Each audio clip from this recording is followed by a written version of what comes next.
Ang susi dyan, medyo mahirap. Pero yun ang palagay ko, pinakamabisa. Kailan alam mo yung bias mo. Dapat sure ka. Dapat alam mo na, oops, dahil, naku, ang laki ng pangangailangan mo, no? Meron kang kailangan gastusin ganito, meron kang babayaran ganyan. You should be aware when you're dealing with situations like this. Dapat iisipin mo, dapat aalamin mo na. And always, isaalang-alang mo na, oops, meron kang ganitong pangangailangan.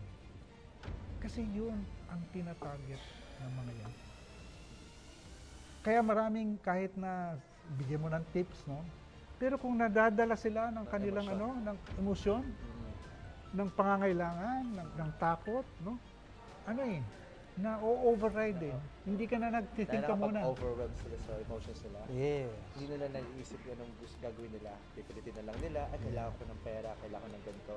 Or minsan, when I feel alone, pag dating up ako, basta ko ano lang, Yes. ano na agad.